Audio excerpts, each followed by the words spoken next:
Ladies and gentlemen, good day and welcome to earnings update of Canfin Homes Limited, hosted by Investec India. As a reminder, all participant lines will be in the listen-only mode, and there will be an opportunity for you to ask questions after the presentation concludes. Should you need assistance during the conference call, please signal an operator by pressing star then zero on your touchtone phone. Please note that this conference is being recorded. I now hand the conference over to Mr. Nitish Jain from Investec India. Thank you, and over to you, sir. Thank you, Avirat. Good afternoon, everyone. Welcome to the Q1 FY26 earnings conference call of Canfin Homes Limited. To discuss the financial performance of Canfin Homes and to address your queries, we have with us Mr. Suresh Iyer, MD and CEO, Mr. Vikram Saha, Deputy MD, Mr. Prakash, General Manager, and Mr. Abhishek Mishra, CFO of Canfin Homes Limited. I would now like to hand over the call to Mr. Suresh Iyer for his opening comments. Over to you, sir. Thank you, Nidesh, and welcome to everyone to this earnings call for the first quarter results of Canfin Homes. As just informed, we just want to first of all introduce that we have our new CFO, Mr. Abhishek Mishra, who is joined, and he is also present in this call today. He's just joined on 30th of June, and as you would recollect that in the month of December, we had put up the notice regarding the resignation of our previous CFO, and thereafter his last day was on 20th of March. So now we have the new CFO, Mr. Abhishek Mishra, joining. Now to the certain points about the business. For the first time, a few positive points or a few positive things about this quarter. First is that in terms of the disbursement, this is the first time in the Canfin's history that we have in the first quarter crossed the figure of 2,000 crore disbursement. So it's a 9% growth in terms of disbursement. To break it down further into the zone-wise performance, we have the zones of North, West, and Tamil Nadu, which continue to carry on the momentum from where they left off last year, and they are continuing to be in the positive. North zone is upwards of 40% positive in Q1 compared to Q1 last year. 35% plus is for Tamil Nadu, and West zone continues to at 15%. Additionally, we have the East zone, which was flat last year, which has also this quarter got into the positive mode and is doing at about more than 40% growth in terms of the disbursement. In terms of the two other major zones and key areas where we have business, that is Karnataka and Telangana. Telangana for us has not shown any major turnaround or anything in terms of business and continues to have a negative growth. Karnataka, on the other side, is almost flattish. We are still doing about 200 crores of disbursement, mainly because the e-Khata issues pertaining to the panchayat areas and development authority areas continue. However, on the positive side, the state government had announced that they would be taking some decisions and would be trying to resolve this issue in July. And just a few days back, there was first an announcement that the state will be allowing the B Khata properties to be converted to A Khata. So that is one development. The second development is that yesterday itself, just yesterday for that matter, the state government has released a full-page advertisement wherein they have indicated that customers can get the e-Khata for their properties from the Seva Kendras by paying 45 rupees, and they've also come out with a self-help app or a tool which people can download, which will help them on online registration of e-Khata that can be done. So the state government has trying to promote and trying to streamline the issues. So hopefully in this quarter we should definitely see a positive.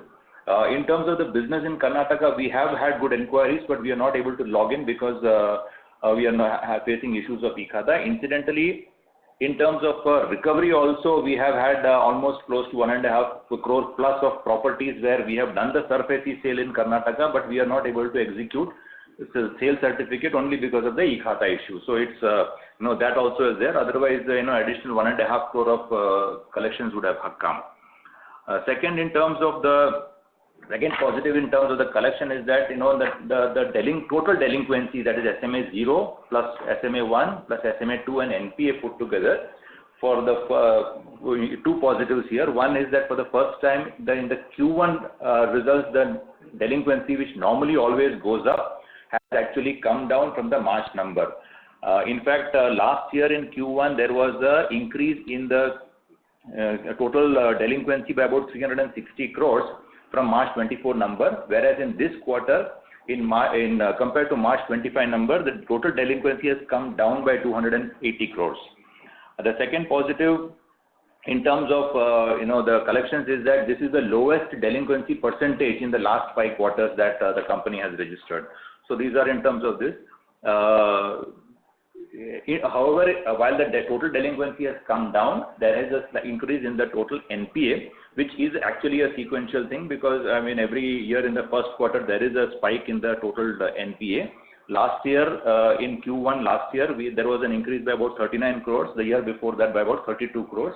In this year, it is about 45 crores. However, in fact, additional point this quarter is that we have, as part of our analysis of recovery, we have identified 96 specific accounts which are very, very sticky and totaling to about 13.90 crore, which we have allowed to flow to NPA so that we can recover during the remaining 9 months through our SARFAESI actions. So this is in terms of our disbursement and collections aspects. For coming back to the disbursement portion, we have last 2 years opened 29 branches. This year we are planning to open 15 branches, for which all the 15 branches, the efforts have already been initiated so that in the first half, that is by September 30 itself, we can open all these 15 branches. The other point in terms of disbursement or this thing is the sales, which we had started last year with about 39 odd people. During the year, that is effective 1st of July, we have added or increased the strength of the sales team and taken it to 100 people by adding another 63 people. So therefore, that is the major thing. So the additional branches which will be added during the coming quarters, as well as the increase in the sales staff, is what we expect to help in pushing business in the coming quarters. Already in this quarter, compared to last year, where the sales team was contributing to about 4% of the total business, incremental business, in this quarter, the percentage has increased to 5%. So the same team of 37, 39 people has been able to contribute a little higher in terms of the business. Now to other areas of the key aspect, of course, is the cost of borrowing, because we've had 3 back-to-back reductions in the repo rate. So we have already had a reduction in the repo rate, which is visible in our cost of borrowing. However, the actual going forward rate of cost of borrowing is further lower, because what has been experienced is what we have experienced for part of the quarter. Going forward, therefore, the incremental cost of borrowing which was around 7.55, is closer to 7.3. Therefore, we have already announced the further 15 basis points cut in our rate for existing and new housing customers. So we had already passed on 10 bips in the month of May. Additionally, from July, we have passed on additional 15 basis points to our existing and new housing customers. So totally taking it up to about 25 basis points of rate cut for our customers. Additionally, going forward, we still have about 2,500 to 3,000 crore worth of bank term loans, where we expect a further reduction, because we are yet to receive that 50 basis points cut of the repo rate of June in those 2,500 plus crore of bank borrowings. Plus, NHB also has indicated to us that the regulator will also be reviewing its PLR, because it has not done so far in the last 6 to 8 months.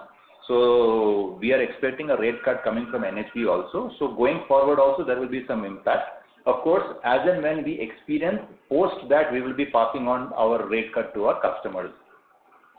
In terms of the asset side, we have about, because one key aspect is, if you would recollect, we had in January 2024 moved from an annual reset to a quarterly reset. So all new customers who are onboarded from 1st of January 2024 are on quarterly reset, and we also offer the option to customers to shift from annual to quarterly reset. As of 31st of March, we had about 72% of the customers who were still on annual reset. By the end of this quarter, that is on 30th June, we have about 67%. So only 5% of the customers, including the new customers, have actually moved from annual to quarterly. So as on 30th of June, we still have about 67%, or 2/3 of our portfolio, which still continues to be at annual reset. So we are sending customers intimation about this shift. So as and when they come, they will be able to do it. However, those who remain on annual reset will continue to get the benefit as and when their reset dates are approaching. So there could be some, this 15 and 10 bits also that we have passed on. There could be some lag in the way it is passed on to our customers. Now coming to the, cost to income ratio, the other two major aspects during in the financial performance is the cost to income ratio. There are basically two reasons why, compared to this, the cost to income ratio is slightly elevated. One is because we opted for a salary revision for our staff to align with the market salary packages. So that is one thing which we came at a very fag end of the quarter, but we have given the impact from 1st of April. That is one of the reasons. And because of this one-time change, there is an impact of about 4.5 crores in the actuarial valuation also, actuarial calculation also that has come here. Going forward, since no further increase is obviously there, this actuarial valuation will slightly even out, may not be as much in the coming quarters. So therefore, this cost to income ratio on that aspect will get evened out.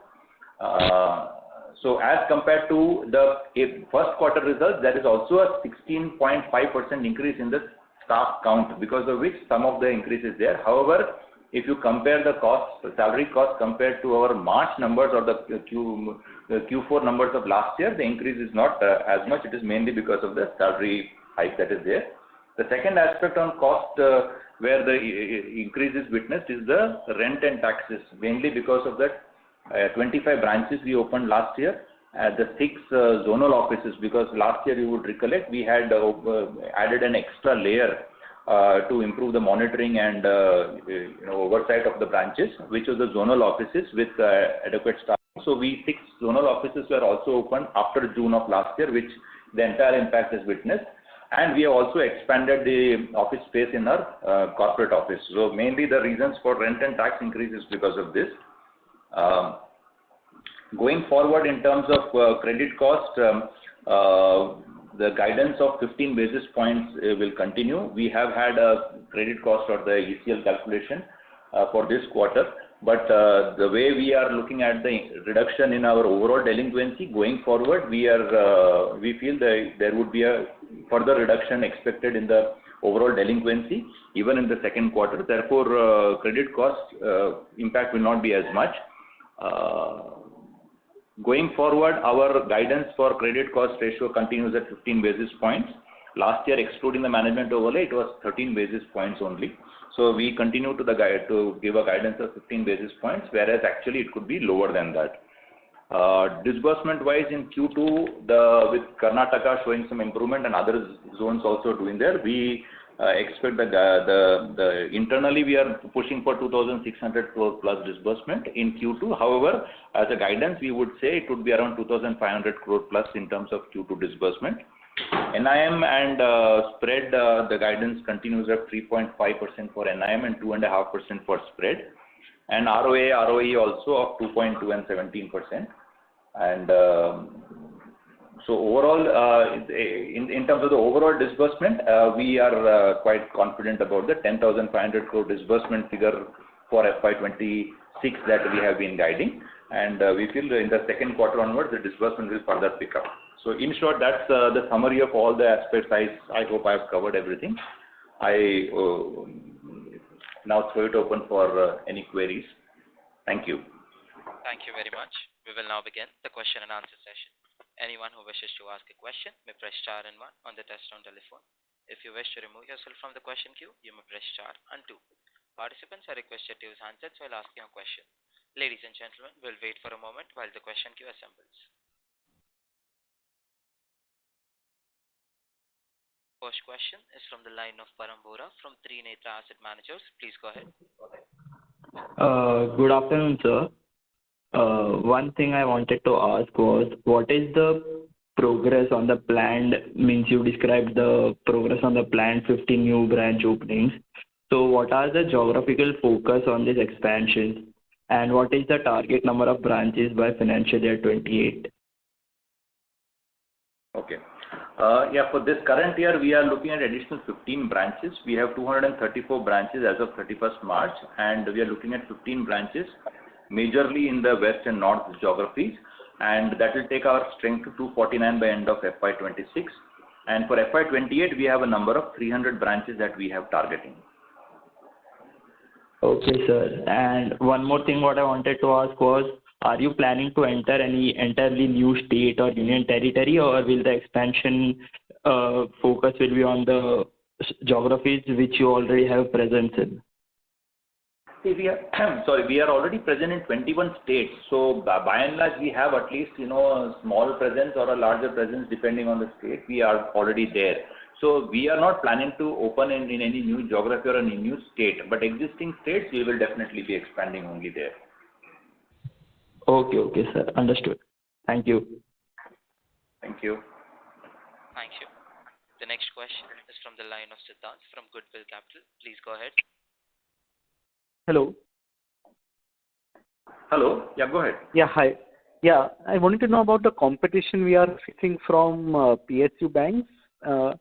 Has it intensified or is it at similar levels? And are our customers asking for EBLR? Siddharth, so basically from PSU banks, we are having, obviously they have reduced the rates and passed on the entire 1% repo rate cut to all the customers. However, most of the PSU banks, if you see, are in the higher ticket size segment, at least the active ones like SBI and Bank of Baroda and all. So we are not facing so much in case of our segment, which is mainly below 25 lakhs. Our average ticket size is 24 lakhs for housing and 14 lakhs for non-housing.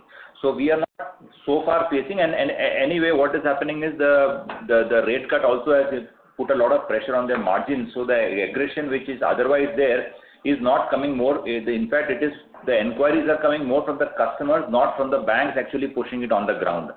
So that is there. Second, as regards the customers asking for EBLR, well, first of all, there is no requirement of EBLR. So customers are asking for a rate cut. So they are not much aware about EBLR or this or that. They are generally looking at repo rate and saying you also pass on some benefit to us. And as mentioned, we have passed on 25 bps to our customer. Just to give you an idea, today I believe there is only LIC, Housing Finance and us who have actually passed on some rate benefit to our existing and new customers. And LIC also, if my knowledge goes right, is about 25 basis points, the same as us. Whereas other players in the housing finance segment or NBFCs have not reduced it for existing customers, nor the private sector banks for existing customers. Okay, when do you think we'll be able to pass on? So as I said, we have already passed on 25 basis points to our customers. 25 we've already done 10 basis points effective May and additional 15 points effective July. But as I explained in my initial message that this will pass on to the customers as per their quarterly or annual reset plan and also as per on the month on which they have taken the disbursement. Okay. What would be our average CIBIL score for our customers, just to get an idea? Today, actually, about 80% plus of our customers are having a CIBIL score of 700 plus, and about 9% of our customers are having are new to credit. Okay, that's great. Which quarter are we going to have our tech update? Hit? Is it in Q2 as planned? Q3? Sorry, I didn't get you. In which the tech upgrade. The tech upgrade. Yes, so see, the tech upgrade is planned in 2 phases. The first one will be in September, August and September, where we'll be moving the borrowings and ALM and that plan, because that is something which is not currently linked to our normal LOS LMS. So we'll be moving our ALM borrowings and that plan treasury module in the month of August and September. But the core, which is the LOS, LMS, the DMS and the deposits will move in the month of November, which is in the Q3. Okay, just the last question is, our dividend policy, is it going to be around 10%? This year. I think last year our average dividend payout was around 18% or something. So I guess 20% is something we would be in the range of about 18-20% is what we would be maintaining. Continuing. Okay, perfect. Thank you. The next question is from the line of Shweta Dabdadar from Elara Capital. Please go ahead. Thank you, sir, for the opportunity. So, a couple of questions. So for Telangana in particular, we had mentioned that positive cues are emerging, and now we are seeing no major turnaround. So what has changed between Q4 and Q1? That's question number one. Second is, so our DSA dependence reduction strategy have not yet met up a reasonable success, right? So how is the sort of way forward there? And lastly, while you did mention that sizable amount of transmission on the yields front have already happened, and maybe around 15 bips or 10 to 15 bips is around the corner. So any scope of further improvement of margins, say beyond 3.5%? So yeah, those are the three questions. Sure. See, in Telangana, as I was saying, this quarter we have not seen much of a change. However, the overall reduction in delinquency that we had seen has been witnessed across the board in all the 6 zones. It is not that, some zone. So there is one thing where the pressure of so delinquency is one positive.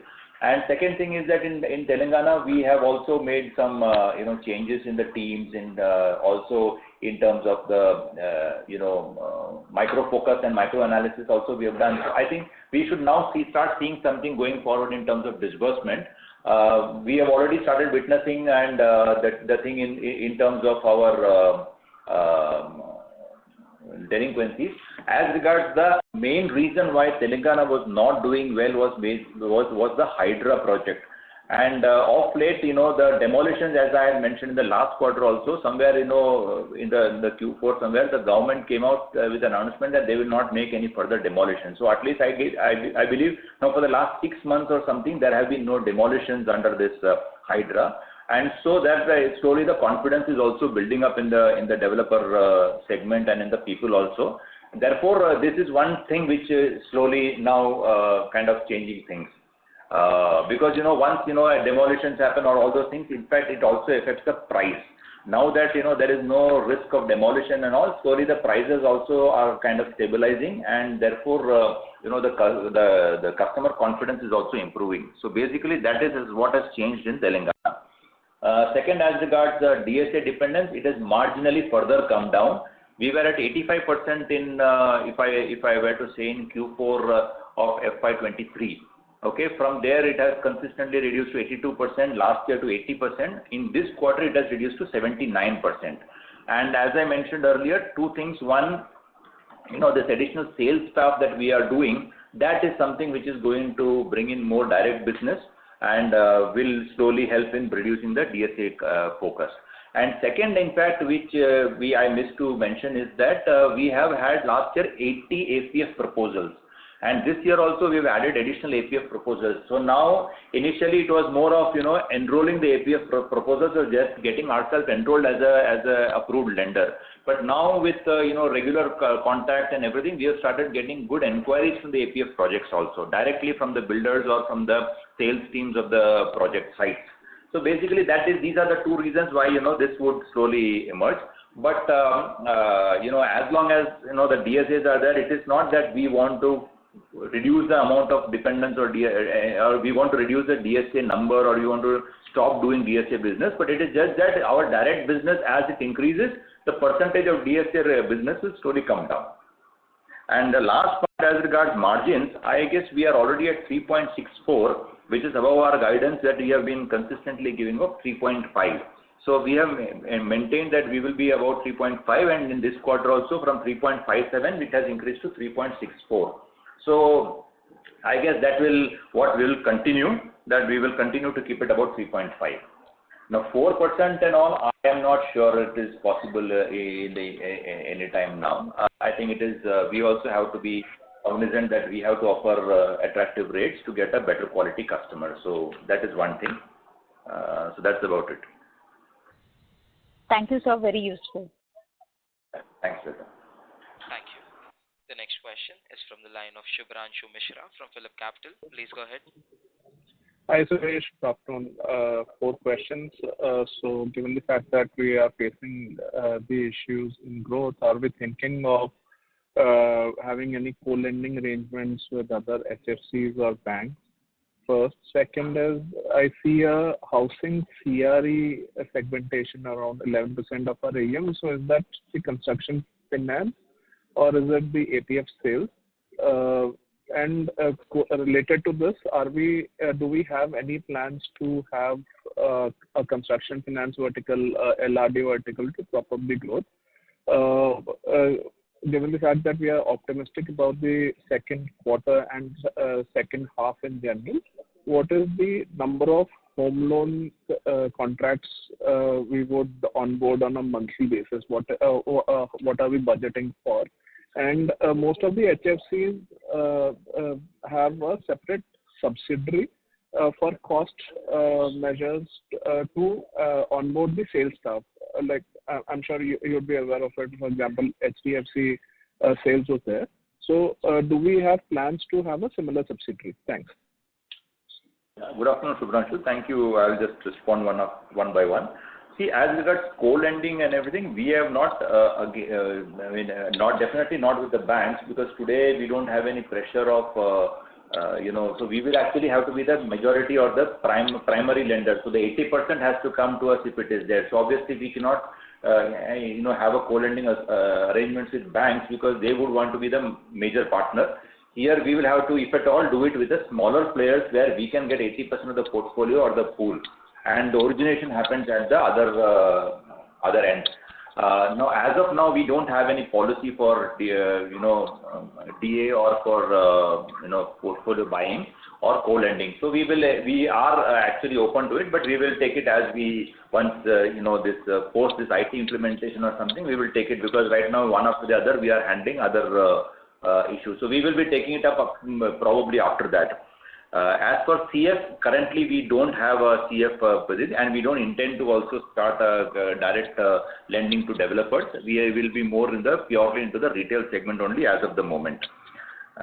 Now the next question, because number of contracts, we are doing approximately about 4,000 to 4,200 contracts a month, which is approximately around 48,000 to 50,000 in a year is what we are doing. In fact, this number has been a little kind of very steady for the last few years, and the growth, whatever has come, has mainly come from the ticket size increase, because we were about 20 lakhs and moved to 22 lakhs and now at around 24, 25 lakhs.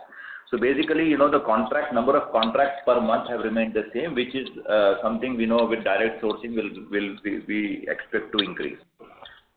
Third, as regards sales staff, there are 2 points. One, definitely not a subsidiary. We already are, have a lot of reporting at the top as part of the conglomerate and Canara Bank group entity. But we don't intend to have any other subsidiary under us. That is one. But as regards the sales staff, I think you also mentioned there is a cost angle to the sales staff. So you are right in one sense. But there is one option where most players are going for a DST route or DME route, whatever, where the fixed cost is just about 15,000 to 18,000 rupees, and the remaining is entirely on a variable pay. But that we explored, rather than we said it is still okay from the cost point to take people on road rather than take it on this kind of a model, because when people are taken on this 15,000, 18,000 thing, the attrition rate is very, very high. In fact, the minimum rate that we understand prevailing in the market for these kind of arrangements is about 60 to 65%. That is the minimum attrition rate. There are players who are even experiencing 100% attrition in this kind of a model. So we chose to have a model where we will have them on the roll, and they will be coming with whatever lowest, even if they come at the lowest entry level, it will be around 38,000 fixed salary. That's the kind of structure we are opting for. So I hope I've answered your queries. Just one part, Suresh. This housing CRE, this is what, APF sales? What is this then? Sorry, I didn't understand. Can you come So again? On slide number 19, we've got housing CRE. These are the APF sales, is it? No. CRE, that is different. See, if it is a third house of a person buying a third housing, and they are already having 2 residential units, and the third will not enjoy the same kind of a risk weightage as the first 2. So those will be classified as a CRE, the third and subsequently. Same way, like in Karnataka, there is a particular trend that people may put a house with 2 floors and they give the first and second floor on rent and there are 3 kitchens. So those also technically are qualified as CRE because there is also a part element of income generation from these assets. So this is basically CRE is housing only, it is a dwelling unit only, but they classify for a different risk category, risk weightage. So that's the CRE. The housing, as I mentioned, we don't have a developer finance, and whatever we get from the APS projects, they are normal housing. If it is a third house of a person, it will be classified as a CRE. Okay. So what is the risk weight on these? The risk weightage is higher. I'll share the exact risk weightage for CRE separately. I am immediately not. Sure. Thank you so much. Best of luck for answering quarters. Thank you. Thank you. The next question is from the line of Anusha Raheja from Dalal & Broacha. Please go ahead. Yeah, am I audible? Yeah, you're audible. Please go ahead. Yeah. So on the spread side, sorry if I'm being repetitive, you said that till the time it gets affected with the customers who are on a annual reset and that share is closer to around 72% on. So can we expect in the near term margins of the spreads to improve? Currently it is 67%, 72% was in March. So I said only 5% have moved. But yeah, actually what we have seen a slight improvement in margin is mainly because of the delay or the lag effect of the PLR benefit is going to the customers, because after we experienced, when we experienced 10 basis points we took out after the February rate cut, when we experienced it by 31st of March, we had in the April ALCO witnessed a 10 basis points which we passed on effective May. Obviously now we have already experienced it in our liability side, and then when it goes to the customers, it will pass in maybe next month or 2 months later or 6 months later or 8 months depending on the thing. So that is where the this increase in spread has slightly happened. So going forward also this 15 basis points plus any subsequent rate cut that we offer will also go with a slight lag effect. So maybe it can be possible that a little bit of increase in spread might be there going forward also. But I'll not be able to quantify it, but I guess it is possible. Yeah, you're right. Okay. And secondly, what is the incremental cost of borrowing currently? And assume that if there is any further reduction expected over the next 6 months' time, and so will that also be passed on to the customers? See, incremental cost, of course, different products have a different. So it depends on which segment we would want to go to. Like for example, we are getting bank borrowings at around 7.25, anywhere between 7 to 7.25. NCD rates are also at the same rate. CPs are below 6 for us actually. In fact, today only we've raised at around 5.92. That is a 90-day CP. NHB, as I said, going forward, where the reduction is expected is that we have certain term loans where that 50 basis point reduction which happened in June is yet to be passed on. So that amount is around 2,500 to 3,000 crores between that. That term loans will experience a reduction in the coming couple of weeks. Another thing is NHB, which is about 15 to 17% of our entire borrowing pool. There no reduction has happened. The regulator has not announced any reduction in the PLR. So as and when that is announced, we will also start getting that benefit. So there is some further reduction possible in our borrowing cost. As I mentioned today, the mix is such that today we are right now taking mainly from the banks and also a little bit of there, but NCDs we will mostly take after August, because we have also extinguished our approval limit that our shareholders have given for the last year, about 4,000 crores. So when we get the new limit, we'll again go for NCDs, which again could be a little lower than banks also possibly. And what would be the quantum of benefit that we might get in terms of on the term loans and NHP? You said that there can be rate benefits. So both put together, can you quantify on this? See, our total NHB borrowing is already given in our presentation. So on that, we don't know how much is the rate cut that NHB will announce.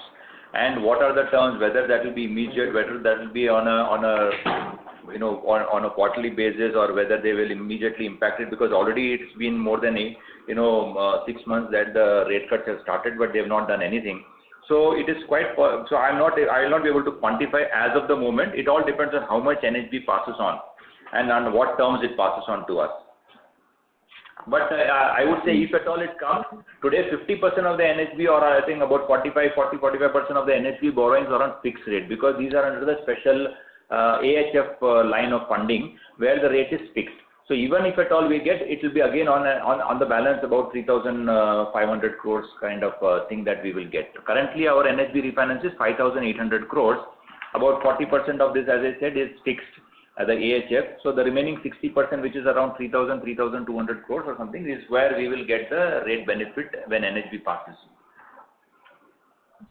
No, so my thought process, your thought process here is that you will continue to have a 3.5% margins.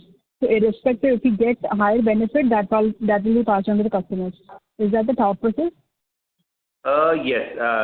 We have been very transparent in that sense that whenever we experience a benefit, we do pass on to our customers. And of course, when it increases also, we are passing on to it. So that is the... And the and on the IT transformation, what is the status currently? Where are we?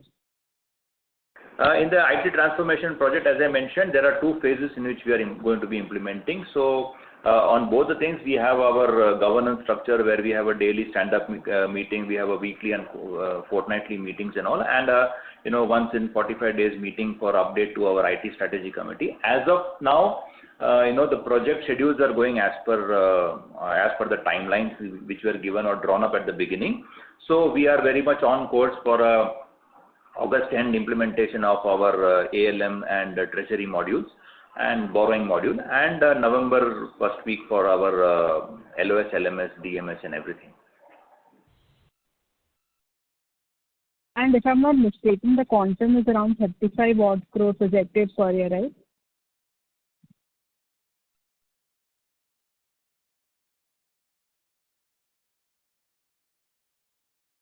Hello?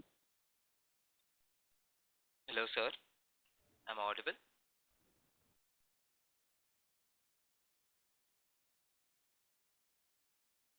Looks like we have the management's line disconnected. Please stay connected while we reconnect the management.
We have the management's line reconnected. Ms.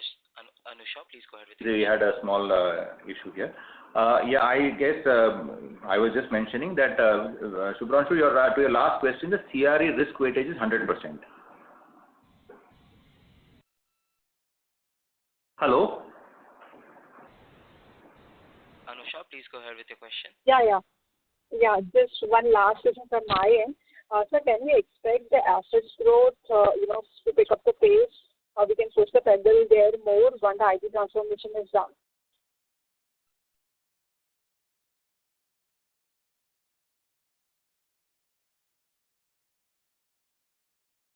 I hope I was audible. Sir?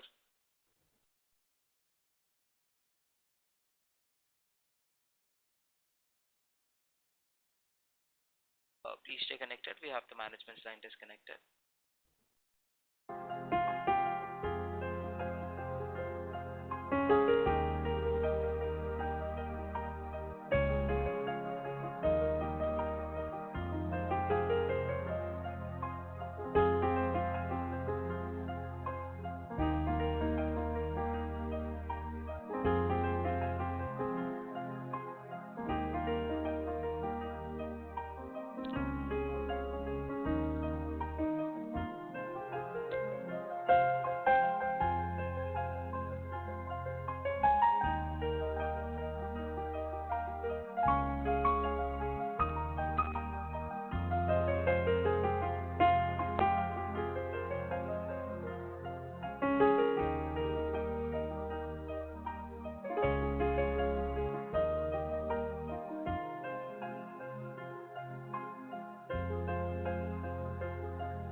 Hello.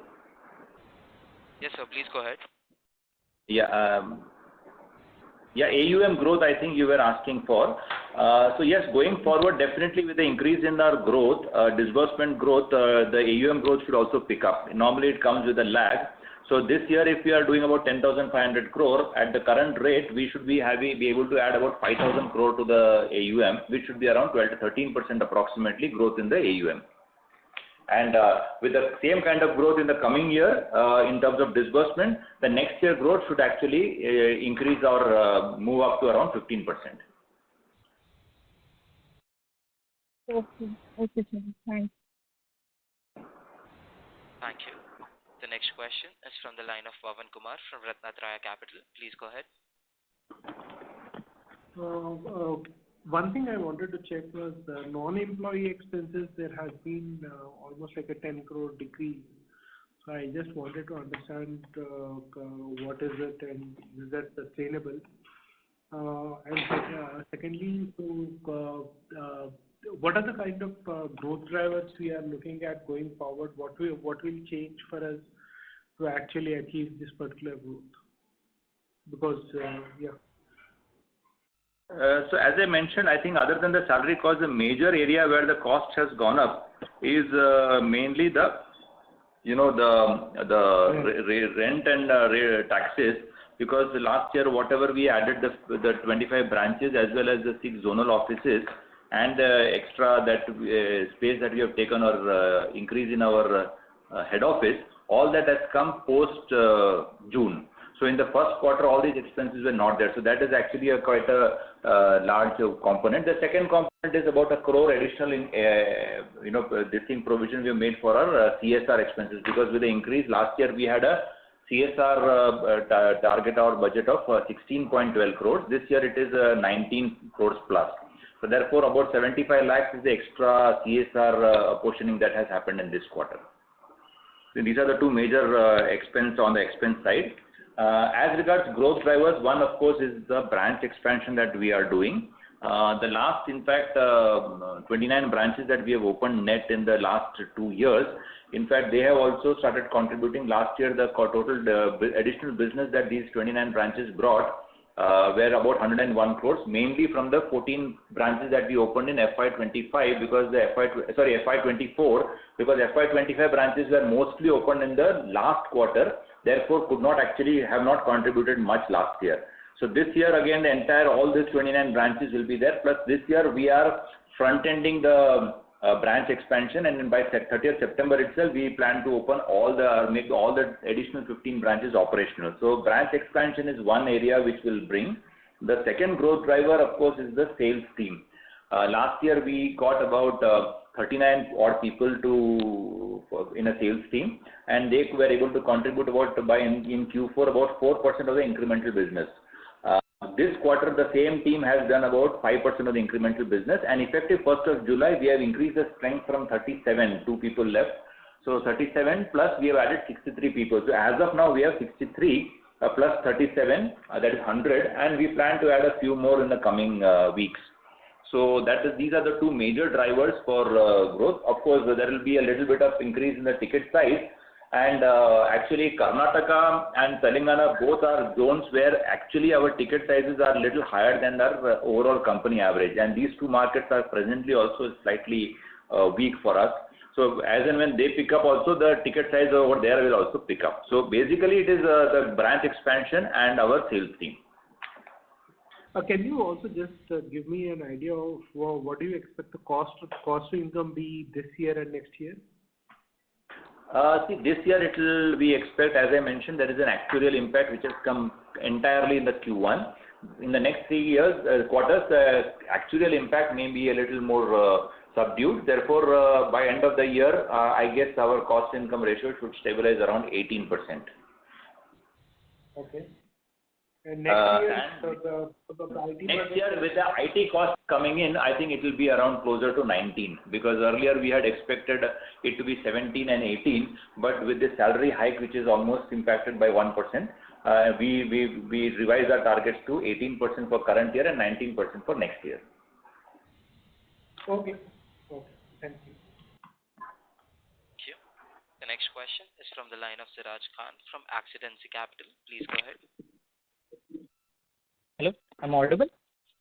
Yes, you're audible. Please go ahead. Yeah, thank you very much. A couple of clarifications before I ask my questions. The FY28 target for branches was 300 branches. Was that right? Yeah, that is correct. 300 by FY28. Okay. And the ATS that you mentioned to responding to the previous question, for HL it is 24 lakhs and NHL it is 14 lakhs. Was that correct? Yeah, average ticket size is 24 for HL and 14 for non-HL. Yeah, thank you. So now coming to the questions, firstly, I'm just seeing that there is a trend of increasing share in the more than 30 lakhs ticket size in our AUM, and that is coming at the cost of the 20 lakhs and lower taking a backseat. So the question here is, are we seeing a higher demand or a better demand in the upper bracket and or more competition in the lower bracket, and therefore it not being that attractive? How is that dynamic in these ticket size brackets? See, actually in the less than 20 lakh or rather less than 15 lakh, which was mainly a large chunk for us earlier, there definitely, the supply issues are there, and I've been saying that affordable housing is slightly, going down, and now in fact it is also reflected in all the numbers, so that is definitely there. But yes, this 20 to 30 lakh segment is something which, this quarter we have gone down, is something which is a worry for us. We will work on it this quarter. Definitely we will be working on that, because that is definitely not the intention. Our average, our core constituency is definitely 20 or 15 lakhs to 50 lakhs. So definitely this 20 to 30 lakh segment which has gone slightly, been affected, that we will correct going forward. Understood. Because I think that is where you would get the better yields. So that question was coming from that. Yeah, but coming to your question, it is not because of any demand issue or something. I think we have this APF and all those focus has slightly shifted the focus. I think we would like to also focus on this 20 to 30. We will definitely see the correction in the coming quarters. Understood. And what is the average LTV of the portfolio as a whole, just as a statistic? Average rating? LTV, loan to value. LTV, ours is roughly, if you look at the, we give up to 80% of the cost, but we also have this thing of taking a valuation at the time of the loan. And obviously the realizable value and market values are higher. So if you look at the realizable value, I would be somewhere closer to 60%. Understood.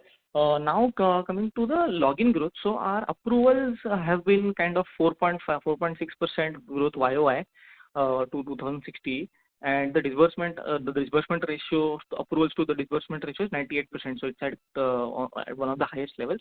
Wanted to know with respect to the logins, what is the login number and how is that improving? Are we seeing better traction in the login? See, firstly, one thing I would like to share that, in the logins, we have a 30-day validity for the sanctions. So automatically the sanctions which are done get, if they are not disbursed in the 30 days period, then the sanctions lapse. That is one thing. And second thing is particularly now in the recent couple of quarters, because of this Karnataka issue, our logins slightly in Karnataka, we have not been logging in because unless we get the e-Khata, because otherwise it is unnecessarily taking the processing fee from the customer, but we have not been logging it. So these are the two issues I would say. But otherwise, generally because our 80% business comes from a DSA, I would say the actual percentage that you have calculated will not be a correct representation, because many cases which the DSAs bring, if they are not doable, they are not logged in also, because the DSAs already know that what kind of cases are doable. Therefore, we don't get all the inquiries that are coming are actually not logged in also. So that is one small this thing which once the IT thing comes in and we come up with a CRM module, we will be changing that. So that will, I think, give a better and more clearer picture. I would assume that in the industry, the login to sanction and sanction to disbursement, the funnel, that should be at least a 20% fallout in the login to sanction, which is not reflective in our numbers because of this DSA focus. Understood. Sir, I was actually looking at the NFP data, so I was just wanted a statistic with respect to the IHL book. What is our individual housing loan outstanding as on 30th June, if that could be shared? Individual housing loan? Yes, individual housing loan book, because the NHB publishes the data points. So I was just wanting to know what is our specific number. I'll give you the breakup. Our pure housing loan.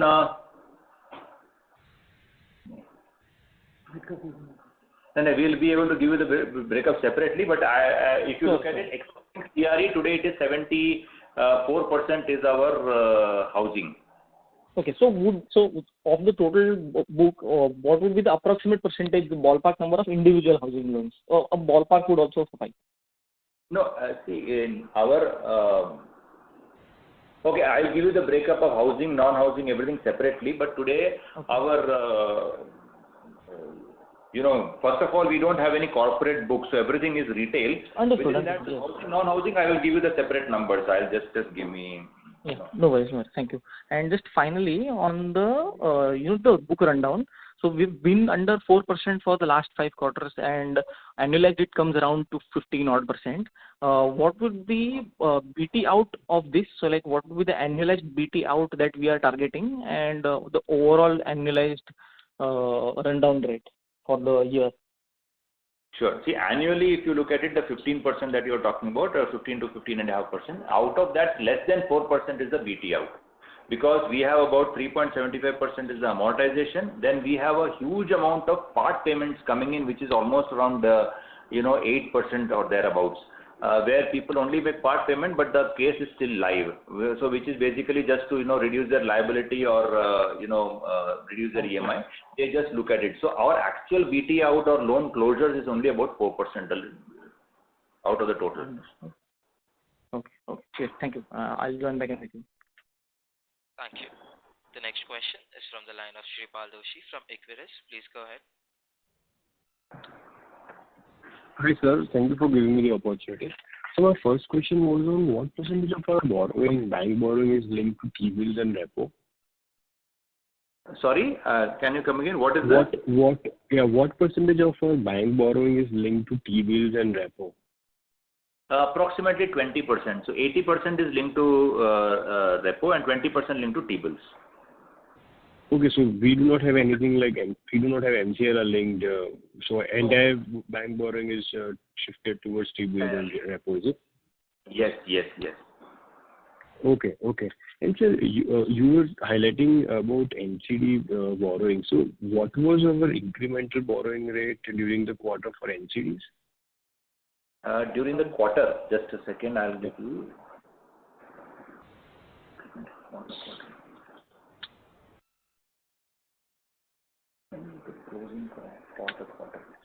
NCDs, actually we raised one NCD around 7.24%. That was the rate at which we raised for the NCDs. Sorry, 7.? 7.24% was what we raised NCDs. Okay.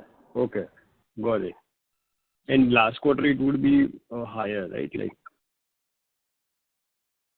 Sorry, in last quarter, I'm talking about last quarter. As I said, after that we have exhausted our limit of 4,000 crores for NCD borrowing from this thing. So we have not done for the last 1.5 months or something. Okay. Got it. We will for the NCD market after the AGM. So now we will do that in August, is what you highlighted, right? Yes, Okay. correct. Okay. So just wanted to understand, this, I mean, the PMAY CLS is 2.0. How is the momentum there for us, and how are you seeing that benefiting the industry at large? See, this interest subsidy scheme 2.0 or PMAY 2.0, it is definitely nowhere close to the kind of euphoria that we saw in PMAY 1. In fact, to be very clear, so far only 70 of course, we've received many inquiries for the PMAY 2.0, but the number of cities that are eligible under PMAY 2.0 is substantially reduced compared to PMAY 1. Second thing is, the requirement in terms of the, customer credentials like the Aadhaar of all the family members and all those details are such that, there is a huge amount of data entry and data capture that is required. And basically it is so that the government can, based on all that data, do an elimination so that customers don't take benefit under multiple schemes of the government. So because of that, there is a huge amount of elimination which is happening, where customers apply for PMAY, but because they are already in say not qualifying in one of the 1100 towns or under the selected PIN codes, or because some family member, a brother or a father has already taken a benefit under some other scheme of the government. Therefore, the eliminations are very high, and as of today, only 70 applications in our case have become eligible after all these clearances for PMAY 2.0. Okay, and out of that 70 cases, as of today, only 7 cases we have actually got the claim subsidy from the government. Oh, okay. So this is since I think September. Sorry? This is since September last year, right? September 2021, when it got implemented, basically.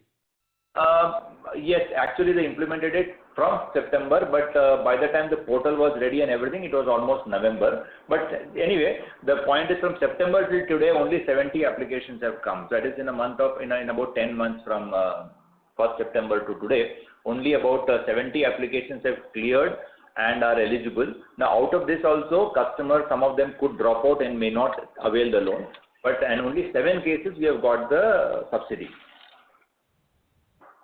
Okay, okay. And the ticket size here, I mean, of course, it would be the maximum that is the ticket size of this customer would be what? I will have to check up for the 7 customers. I am not. Okay. Okay, got it, sir. Also, just the last part was on something that you highlighted, that for us, the number of contracts have not seen significant rise in the last few years, and the growth has been driven by ticket size broadly. And you also alluded that, at system level, growth in affordable housing is seeing some slowdown. So just wanted to get some more sense on the slowdown in the affordable housing. So is it very geography centric, or is it any, ticket size centric or customer profile centric, or at broad level you are seeing these trends? No, it's more of a broad level kind of a thing, because incentivization, which was, the incentives which are there for developers to bring in the supply under this affordable segment is not there. So like this particular PMAY thing, which was a very major, boost for the affordable segment earlier, now is not so very attractive, because the customers cannot claim the entire subsidy upfront. The subsidy will, and secondly, as I said, the number of cities have been reduced, the elimination criteria is also there. So in fact, the actual trickle, whatever inquiries are there, it becomes quite a bit of a trickle subsequently by the time it is converted. So therefore, the incentive for the developers to come in and construct low-cost housing is not there.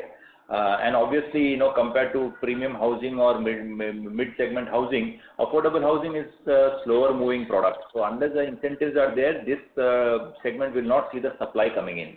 And that is one of the major reasons I strongly believe that affordable housing is slowing down across the board. And of course, I would say, earlier, if you look at PMAY, the first round of PMAY, the maximum, the states which were doing, where obviously there were select 5 or 7 states who were doing more under PMAY. So there the slowdown would be more pronounced, because the activity, they were also more active, and the supply and the quantum was also much higher in those states. So these states were broadly, I think, Gujarat, or if you can so just name like the Gujarat Karnataka belt. Like. Correct, the same, Gujarat, Maharashtra, Tamil Nadu, Karnataka, MP. MP was also quite strong in this thing, PMAY. So these are the states where, if the slowdown will definitely be there in affordable.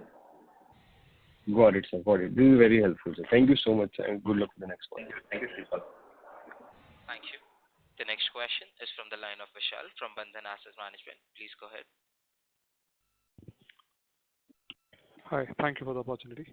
Sir, a couple of questions. Would it be fair to assume that the 25 bips rate cut that is currently that you have implemented, but is practically availed by less than 1/3 of the borrowers?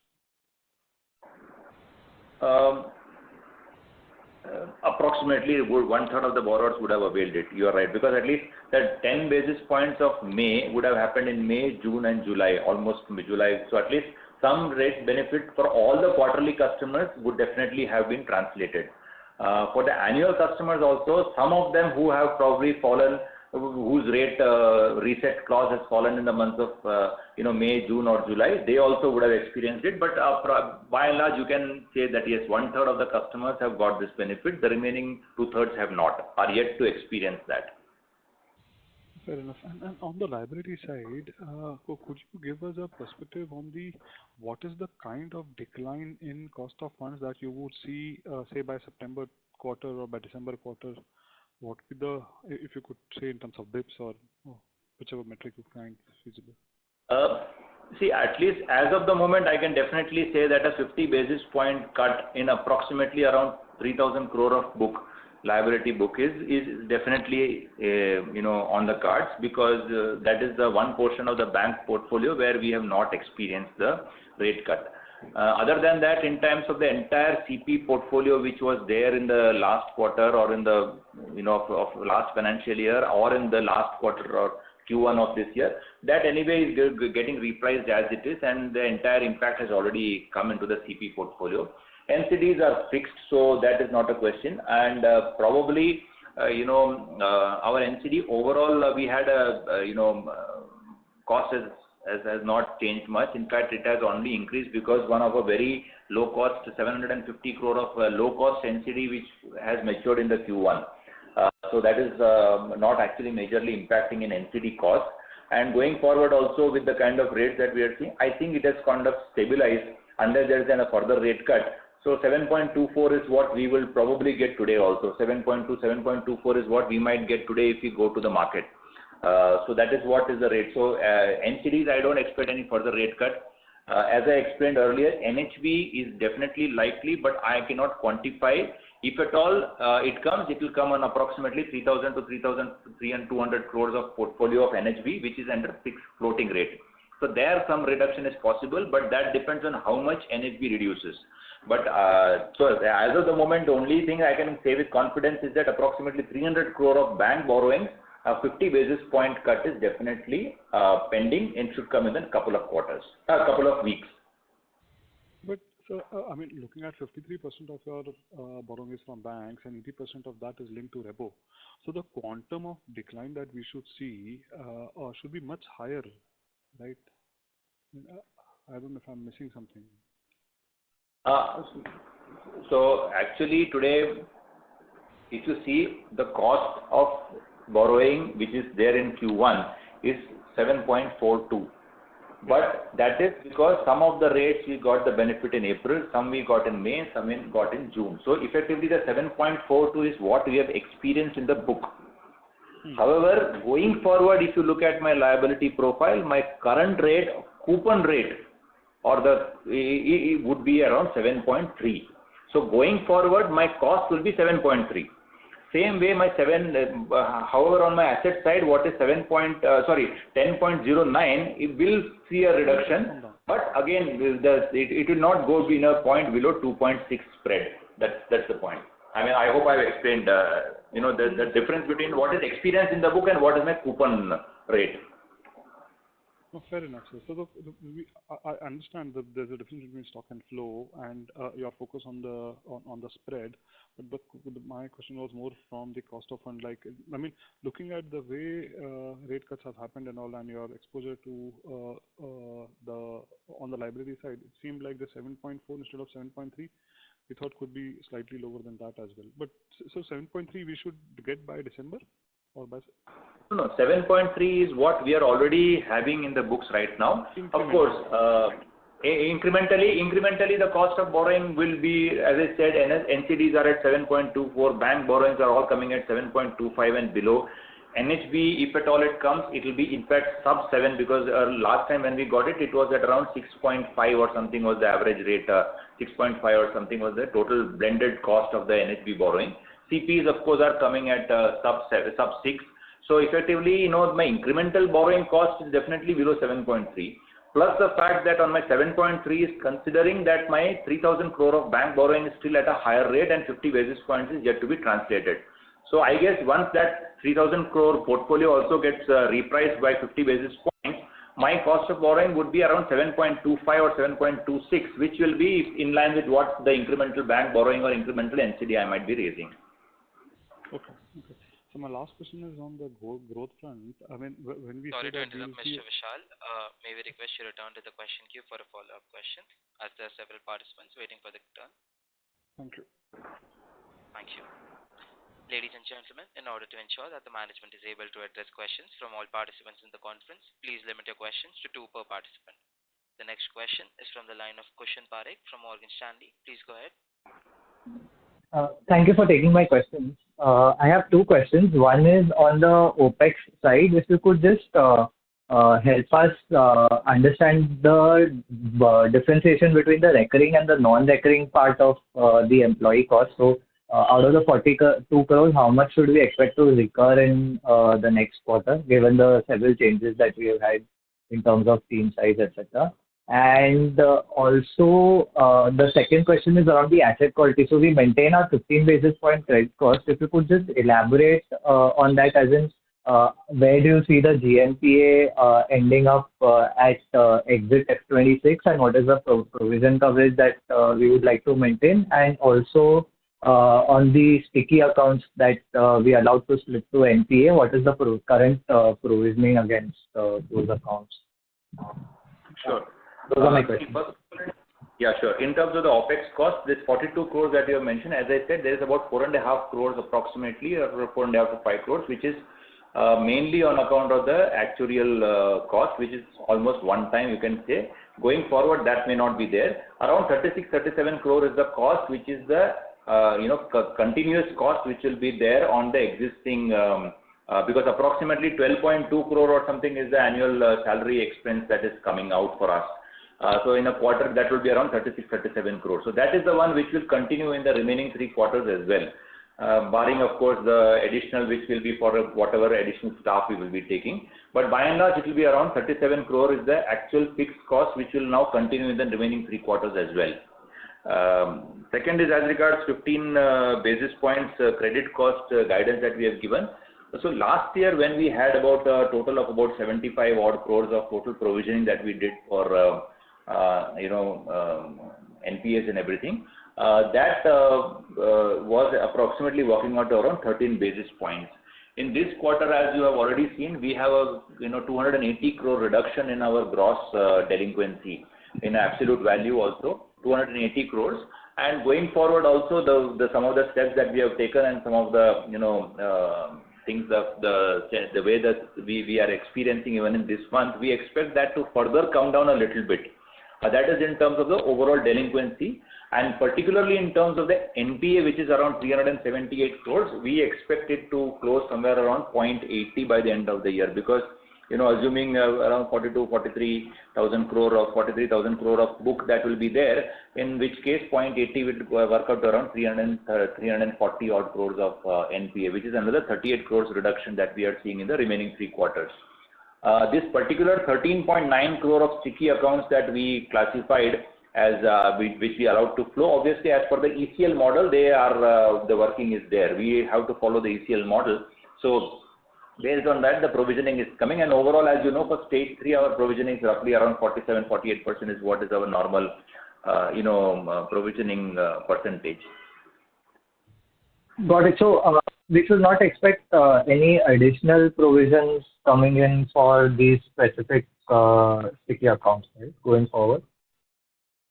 No. So as per ECL model, whatever will be the calculation, because it works on a scientific 5-year trend of the analysis and all. So if the NPAs are coming down, obviously there will be some reduction in the provisioning. And like we had last year in Q4, where about a 10 crore of reversal was there. So if actually we are able to bring it down to 330, 340 crore kind of an NPA by the end of the year, there will be quite a bit of the provisioning that will get released in Q3, Q4.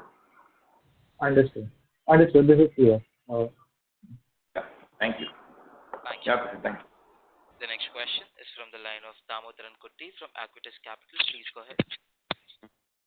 Yeah, hello. Thank you for the opportunity. Just one question from my side. On disbursements, can you break out the impact of Karnataka and Telangana in this quarter in terms of the decline in percentage and the contribution to the overall disbursement? Thanks. Sure. See, in terms of disbursements, Karnataka for us is about 600 approximately crore of disbursements, which would be around 30% for us incrementally. And Telangana is much less. In fact, the negative over there has been quite higher, closer to 30% like last year. And Telangana has been that much, whereas Karnataka has been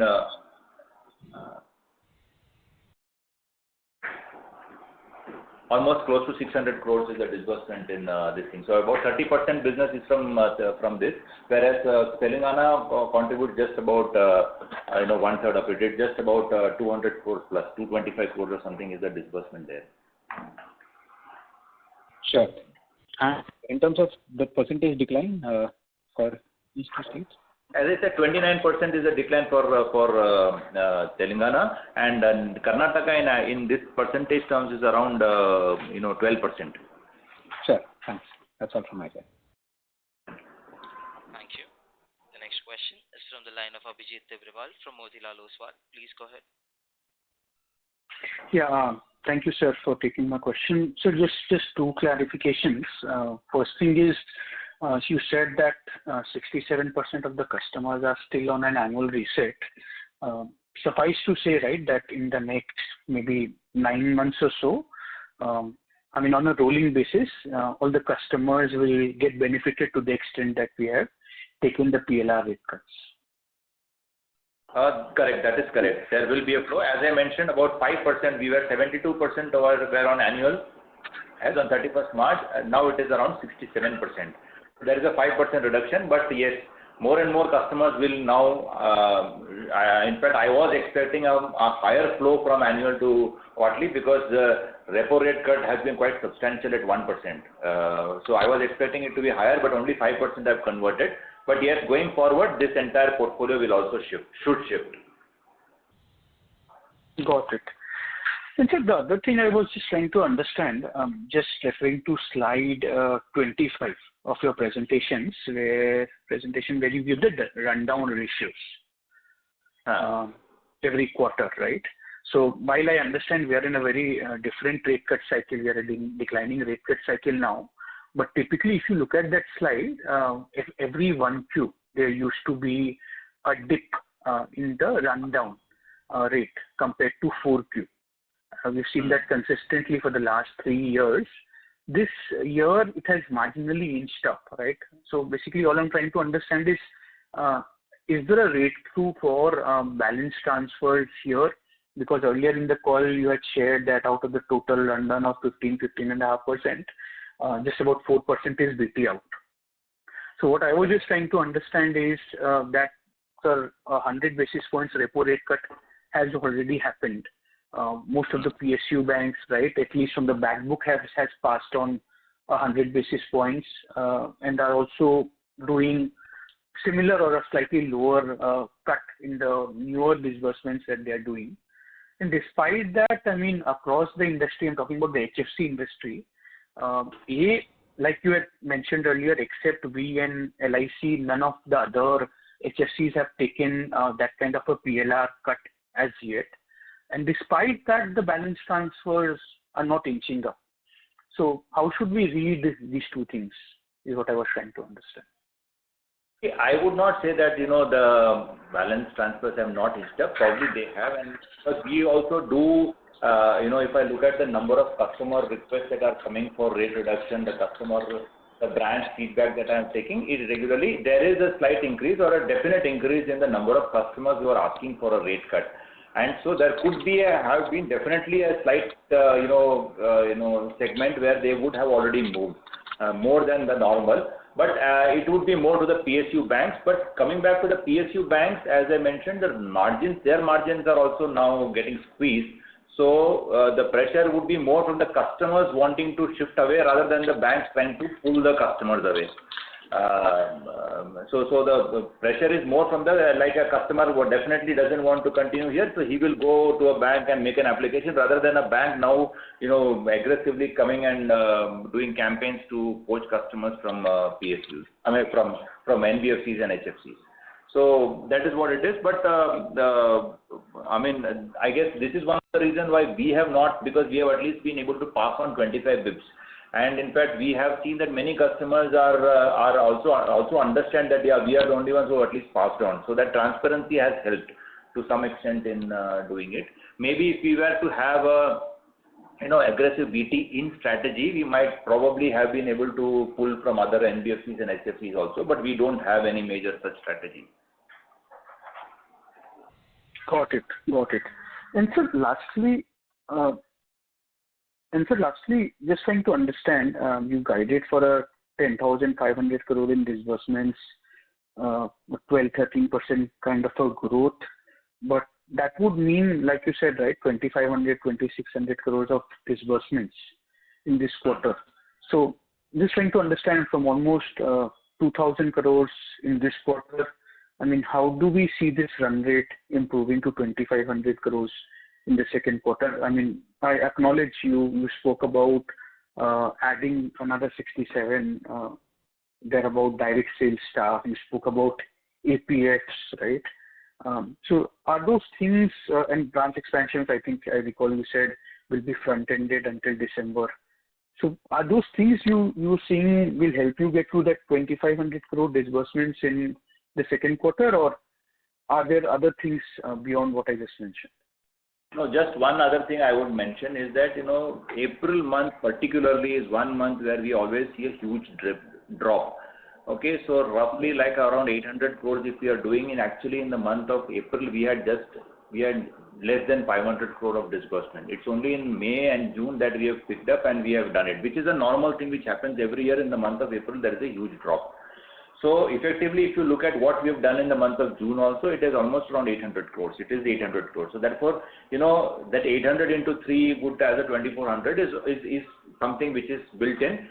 We just have to avoid that, that April is one thing which always is there where the drop happens. So that is why, 2,500 plus is what we are targeting for this particular quarter. Got it. And so just one last clarification during your opening remarks. Mr. Abhijit, may we request that you return to the question queue for a follow-up question? Yeah, sure. Thank you so much. Thank you. The next question is from the line of Siraj Khan from Accidency Capital. Please go ahead. Hello. Thank you for the follow-up. Two quick ones. One with respect to the loan asset bifurcation with respect to fixed and floating. How much of the total portfolio is fixed rated, and what are the kind of products? Like, are we doing also HL at fixed rate, or is it primarily the PL and other non-HL products? Currently, only 1.3% of our portfolio is fixed, which could be mostly our stock loans and stuff like that. Other than that, practically nothing is fixed. We have the breakup where, as I said, 67% is approximately annual reset, another 32% is 31 point something percent is quarterly reset, and the remaining 1.3 is the one which is not under floating. Understood. And within the AUM share, with respect to the purpose, the slide that is shared on slide number 19, the mortgage LAP and top up has gone up by 2%. So, like, are we trying to increase that? And what is the general, rate of interest that we get in this product? See, actually, we have a strategy where we had in the vision, 5-year strategy paper said that by FY28, we want to increase the non-housing, which was at that point in time around 11%, to take it up to 20%. So 80%, 89% was at that point in time in FY23 was housing including CRE, and 79% was core housing, 10% was CRE, and the remaining 11% only was non-housing. So by FY28, we have taken a thing that we would be open to taking it up to 20%, that 11% to increase to 20%. So that's why a conscious this thing to slightly increase our top up and LAP. Understood. What would the general interest rate in these LAP and top up? You asked that, I missed that. So we have about 1 percentage point higher than we charge in case of our in case of our LAP. Our LAP card rate starts from about 10.75, 10.7. 10.7. Understood. And just a final one on the the branch expansion. In West, I believe you said the branch expansion will be focused more on the West and the North regions. Any specific state are we targeting? Because you have a lot of other affordable players and also your other normal HFC and NBFC is also present in those regions. So any specific states, and what are we going to try with any differentiated product strategy or any color on with respect to how are we looking to expand in these specific regions and the name of the state if it is possible? No, we don't have any specific state. It will be spread across all the states. In fact, in North, we are there in Punjab, we are there in Haryana, Delhi and UP. So we will be opening a couple of branches, two branches in all these states. It is not there any specific. Same also for the West, if you see, we have Gujarat, Maharashtra, MP and Rajasthan. So all the states we will be opening branches, maybe 1 or 2 in every state. So that's how it is. There is no specific focus on anything. As for the product strategy, no, we don't have any exclusive new branch. We are going to focus on any new thing. But the same product line will be there. But yes, North and West generally have a slightly tendency to have and Tamil Nadu for that matter, have a slight tendency to have a higher SENP category. So that would probably be one of the things which would emerge. But otherwise, no specific products that we are going to launch or any special offering we are going to give. Understood. Thank you very much, and congratulations on a good set of numbers. Thank you. Thank you. The next question is from the line of Rakesh Kumar from Valentis Advisors. Please go ahead. Yeah, hi. So just one small question. So of the resources, 17% is from NHB, and you said the rate has not been revised there. So that is firstly quite surprising that RBI is putting so much of effort in terms of liquidity to reduce the short-term rates. But still the thing is, so just I wanted to understand that as per the terms of business, do we have any obligation that if the NHB is reducing the rate, we also have to pass on it, in the same proportion as soon as possible? Not in that sense, but there are certain lines of refinance where there is a cap on the spread that we can maintain, something like 4.5% spread above what rate they have lent. So if it is within that spread, then we don't need to pass on, or it is our policy to, or how much we pass on or things like that. But otherwise, there is no such, back-to-back kind of arrangement or a compulsion or anything. Having said that, in fact, NHB has not reduced. We have actually gone ahead and reduced 25 basis points for our customers. So even the customers whose loans have been financed by NHB refinance or back-to-back refinance has been taken availed from NHB for those loans, those customers have already got a rate reduction, whereas the borrowing for those specific loans from NHB has not come down. Correct. So. Got it. Thank you, sir. Thank you. Thank you. As there are no further questions, I would now like to hand the conference over to the management for closing comments. Yeah. Thank you to everyone and to Investec for organizing this earnings call, and to all the participants for very detailed questions and taking interest. Thank you very much. And in case there are any follow-up questions, you can always contact the investor relations, that is either to Abhishek Mishra, who's the CFO, or to any of the other members who are present here, the DMD, the GM, or myself. Thank you so much. Thank you. On behalf of Investec India, that concludes this conference. Thank you for joining us, and you may now disconnect your lines. Thank you.